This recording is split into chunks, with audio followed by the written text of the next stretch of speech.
একটু বিশ্রাম করতে হবে। কোথায় বিশ্রাম করবেন? আপনি আমাদের নবী আবু বকরকে বললেন, হে আবু বকর, ওই যে দেখা যায় একটা গুহা আছে, এই গুহার মধ্যে একটু বিশ্রাম করতে হবে। আবু বকর বলেন, ওগো রাহমাতাল লিল আলামিন, আপনি উপরে দাঁড়ান, আমি গুহার ভিতরে প্রবেশ করি। গুহার ভিতরে প্রবেশ করিয়া গুহাটা একটু পরিষ্কার পরিচ্ছন্ন করি। আবু বকর গুহার ভিতরে ঢুকলেন, ঢুকার পরে পরিষ্কার করলেন। পরিষ্কার করার পরে তাকায় দেখে গুহার মধ্যে শত শত ছিদ্রি রয়েছে। শত শত ছিদ্রি কি দিয়ে বন্ধ করবে? আবু বকরের গায়ে একটা চাদর ছিল, ওই চাদর সিরিয়া সিরিয়া গর্তের ছিদ্রি গুলো বন্ধ করতে লাগলো। গর্তের ছিদ্রি কিভাবে বন্ধ করতেছেন? আবু বকরের গায়ের চাদর ছিঁড়ে ছিঁড়ে গর্তের ছিদ্রি কি করতেছে? বন্ধ করতেছে। বন্ধ করার পরে তাকায় দেখে সব কয়টা ছিদ্রি বন্ধ, একটা মাত্র ছিদ্রি বাকি আছে। কয়টা ছিদ্রি? একটা মাত্র ছিদ্রি বাকি আছে। সেটা কি দিয়ে বন্ধ করবে? চাদর ছিঁড়া আর নাই। তখন আবু বকর বুদ্ধিমান ছিলেন। আবু বকর নিজের পা মোবারক দিয়া, পায়ের গোড়ালি দিয়া সেই ছিদ্রটা বন্ধ করেছে। পার গোড়া দিয়া, কি দিয়া? পার গোড়া দিয়ে ছিদ্রটা বন্ধ করেছে। বন্ধ করার পরে এবার আপনি আমাদের নবীকে ডাক দিয়া বলেন, ইয়া রাসূলুল্লাহ, ইয়া হাবিবাল্লাহ, আপনি গুহার ভিতরে প্রবেশ করুন, আপনি এখানে এসে বিশ্রাম করেন। আমাদের নবী গুহার ভিতরে প্রবেশ করলেন। প্রবেশ করিয়া আবু বকরের উরাতের মধ্যে শুয়ে গেলেন। শুয়ার পরে ক্লান্ত শরীর, দুর্বল শরীর, নবীজি ঘুমায় গেলেন। নবীজি যখন ঘুমায় গেলেন, হঠাৎ করে ওই যে আবু বকর যেই ছিদ্রের ভিতরে ওনার গুহা, ওনার পা দিয়া যেই ছিদ্রটা পায়ের গোড়ালি দিয়া বন্ধ করে রেখেছিলেন, ওই ছিদ্রের ভিতর থেকে কে যেন আবু বকরের পার মধ্যে আঘাত করতেছে, ধাক্কা দিতেছে। আবু বকরের পা সরাইতেছে না। আবু বকরের পা আরো মজবুত করে লাগায়া রাখছে। আপনারা কি আশিকে রাসূল না রাখি? সুবহানাল্লাহ বুঝেন না? বুঝেন তো সুবহানাল্লাহ বললেন না যে? জোরে সোরে বলেন সুবহানাল্লাহ। আবু বকরের পা আরো কি করছে? মজবুত করছে। বিষাক্ত প্রাণী আবু বকরের পার মধ্যে ভুতাইতেছে, এখনো দংশন করেন নাই, কামড় দেন নাই, ভুতাইতেছে পা সরানোর জন্য। আরো আবু বকরের পাকে আরো মজবুত করে লাগায় দিচ্ছে। হঠাৎ করে আবু বকরের পার মধ্যে বিষাক্ত প্রাণী কামড় বসাইয়া দিল। আমার যুবক ভাই, এ মুরব্বী বাজান, আমরাও তো আশিকে রাসূল, আর তারাও ছিলেন আশিকে রাসূল।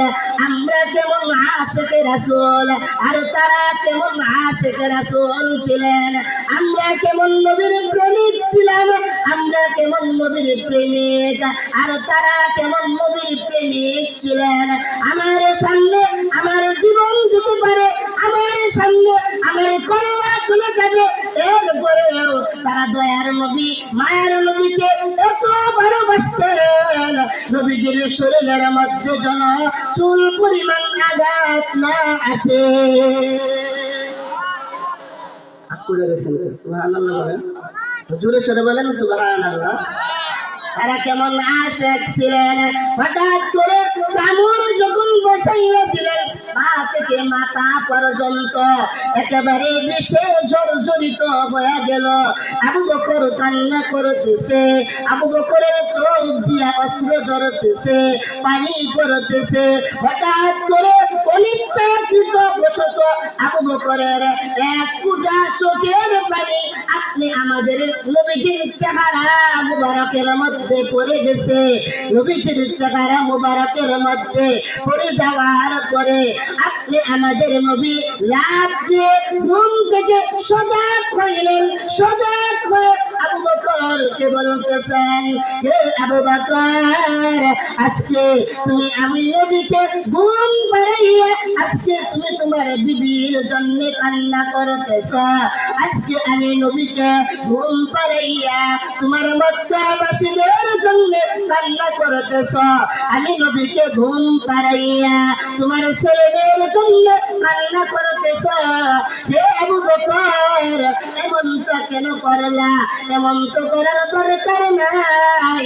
আমি নবীকে যদি বলতাম, আমি নবী তোমাকে রেখে আসতাম। আমাকে যদি আগেই বলতা, তোমাকে আনার দরকার ছিল না। তোমাকে কেন আনছে এখানে? আমাকে ঘুম পাড়াইয়া তুমি কান্না করতেছো। তখন আবু বকর আপনি আমাদের নবীকে বললেন, ইয়া রাসূলুল্লাহ, ইয়া হাবিবাল্লাহ, আমি আমার বিবির জন্য কান্না করি না, আমি আমার ছেলেমেয়ের জন্য কান্না করি না। ইয়া রাসূলুল্লাহ, ওই যে আমার পাটা ওই গুহায় লাগা রাখছি, ওই সিদ্রের মুখের মধ্যে লাগাইয়া রাখছি, কোন দুশমন যেন আমার পার মধ্যে বারবার গুতা দিতেছিল, আমি পা আরো মজবুত করে লাগাইলাম, আমার পা সরাই না। পা যখন সরাই না, বিষাক্ত প্রাণী আমি আবু বকরের পার মধ্যে কামড় বসায়া দিছে। ইয়া রাসূলুল্লাহ, ইয়া হাবিবাল্লাহ, বিষের কারণে আমার চোখের পানি সামলাইতে পারি না, আমি ইচ্ছা করে আপনার চেহারার মধ্যে আমার চোখের পানি ফালাই নাই। ইয়া রাসূলুল্লাহ, অনিচ্ছাকৃত বশত আমার চোখের পানি আপনার চেহারার মধ্যে পড়ে গেছে। আমারে আপনার আরামের ঘুম আমার জন্য হারাম হয়ে গেছে। ইয়া রাসূলুল্লাহ, আমি আবু বকরকে আপনি মাফ করিয়া দিয়েন। আবু বকর কেমন কথা বলতেছে, আর আমাদের অবস্থা কেমন হইতো? আবু বকর বলতেছে, যেহেতু নবী আপনি আরামে ঘুমাইতেছিলেন, আরামের ঘুম আমার জন্য ভেঙে গেল, এজন্য আপনি আমি আবু বকরকে ক্ষমা করে দিয়ে। তখন আবু বকরকে আপনি আমাদের নবী বলতেছেন, ও আবু বকর, তোমার কোন পায়ের মধ্যে আঘাত দিয়েছে? পাটা সরাও। আবু বকর বলতেছেন, ইয়া রাসূলুল্লাহ, ইয়া হাবিবাল্লাহ, পা সরাও যাবে না, একবার কামড় খেয়েছি, প্রয়োজনে আরো শতবার কামড় খাইব। ইয়া রাসূলুল্লাহ, তারপরেও আমার পা মুবারক সরাইব না। আল্লাহর নবী আবু বকরকে বলতেছে, হে আবু বকর, পা সরাও, তোমাকে কামড় দিয়েছে, আমাকে কামড় দিবে দূরের কথা, তোমাকে কেন কামড় দিয়েছে আমি নবীর কাছে জবাব দিতে হইবে। নবীর কাছে জবাব দিতে হইবে। এইবার আবু বকর পা সরাইলেন। পা সরানোর পরে আপনি আমাদের নবী, দয়ার নবী, রাহমাতাল লিল আলামিন, উম্মতের কান্ডারি নবী, দু জাহানের বাদশা নবী, মুখ থেকে একটু থুতু মুবারক নিয়ে আসলেন। একটু থুতু মুবারক এনে ওই আঘাতের জায়গার মধ্যে লাগায় দিলেন। লাগায় দেওয়ার সঙ্গে সঙ্গে আবু বকরের পা মুহূর্তের মধ্যে ভালো হয়ে গেছে। আবু বকর তখন বলতেছেন, আবারও পাটা লাগাতে। আল্লাহর নবী বলেন, না আবু বকর, পা লাগাইতে হবে না। এইবার আপনি আমাদের নবী ওই গর্তের বিষাক্ত প্রাণীকে ডাক দিলেন, হে গর্তের বিষাক্ত প্রাণী, কে তোমাকে এত বড় সাহস দিয়েছে, এত বড় দুঃসাহস তুমি কোথায় পেয়েছ?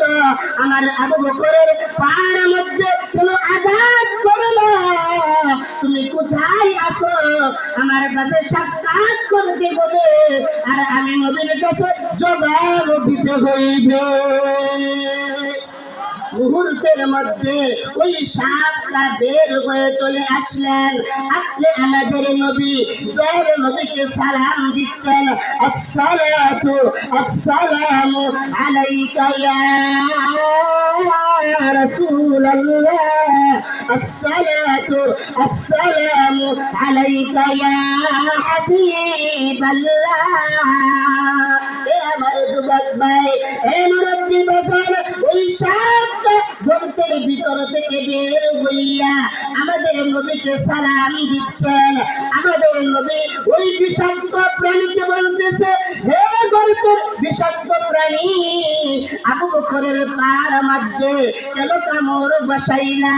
তখন গর্তের বিষাক্ত প্রাণী আপনি আমাদের নবীর সাথে কথা বলতেছে, আপনি আমাদের নবীর সাথে আলোচনা করতেছে, আরে বলতেছে, ইয়া রাসূলুল্লাহ, ইয়া হাবিবাল্লাহ, দীর্ঘ কয়েক বছর আগে আমি শুনেছিলাম আপনি নবী মক্কা থেকে মদিনায় হিজরত করবেন। মক্কা থেকে মদিনায় হিজরতের পথে এই গুহার মধ্যে আপনি আশ্রয় নিবেন। সেদিন থেকে ইয়া রাসূলুল্লাহ একবার খাবার খাওয়ার জন্য এই গুহা আমি ছাড়ি নাই। আপনি টাকা দেখেন, যেদিন থেকে শুনছি আপনি এই গুহায় আশ্রয় নিবেন, সেদিন থেকে এই গুহার মধ্যে আমি শত শত সিদ্ধি করেছিলাম। একটা নয়, দুইটা নয়, তিনটা নয়, শত শত সিদ্ধি করেছিলাম। আপনি নবীকে আমি সামন দিক দিয়া দেখবো, আপনি নবীকে আমি পিছন দিক দিয়া দেখবো, আপনি নবীকে ডান দিক দিয়া দেখবো, বাম দিয়ে দেখবো। ইয়া রাসূলুল্লাহ, ইয়া হাবিবাল্লাহ, তাকায় দেখেন আপনার আবু বকর কত বড় চালাক। সবকটা ছিদ্র চাদর দিয়া বন্ধ করার পরে একটা ছিদ্রের মধ্যে পা লাগায়া রাখছে। আমি আবু বকরকে সর্বপ্রথম কামড় দেই নাই। আবু বকরের পা সরানোর জন্য আমি সব আপনাকে এক নজরে দেখার জন্য আমি আমার উল্টা পিঠ দিয়া, আমার লেজ দিয়া আবু বকরের পার মধ্যে ধাক্কা দিতেছিলাম পা সরানোর জন্য, কিন্তু পা সরাই নাই।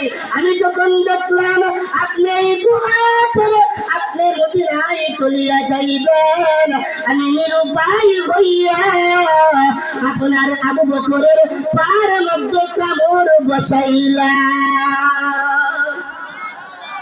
সুবহানাল্লাহ, বাড়ি শুয়ে শুয়ে বলি, জোরে বলেন সুবহানাল্লাহ। এই এলাকার মানুষ তো সুবহানাল্লাহ বলার দরকার নাই, বাকিটা মসজিদে বলবেন। এই তো মসজিদে বলার জন্য দেখে দিচ্ছেন, তাই না? অল্প সময়ের ভিতরে শেষ করে দিচ্ছি। আবু বকর এই কামড় খাওয়ার পরে বিষাক্ত প্রাণীকে আপনি আমাদের নবীকে প্রশ্ন করেছেন, প্রয়োজনে তুমি আমি আবু বকরকে আমার নবীকে না দেখে থাকবা, এরপরেও কেন কামড় বসাইলা? প্রয়োজনে আমি নবীকে না দেখে থাকবা, কেন কামড় বসাইলা? তখন সাত কি জবাব দিচ্ছে শুনবেন। সাত জবাব দিচ্ছে, ইয়া রাসূলুল্লাহ, ইয়া হাবিবাল্লাহ, আমি জানি জগৎ বিখ্যাত একজন ডাক্তার, যুগ শ্রেষ্ঠ একজন ডাক্তার আবু বকরের পাশে ঘুমাইতেছে। এই যুগ শ্রেষ্ঠ ডাক্তার থুতু মুবারক লাগায়া দেওয়ার সঙ্গে সঙ্গে আমি সাগর বিষ পানি হইয়া গেছে। এই জন্য আমি জানি, আমি বুঝছি যতটুকু সময় আপনি ঘুমাইবেন এতটুকু সময় আবু বকরের কষ্ট হবে।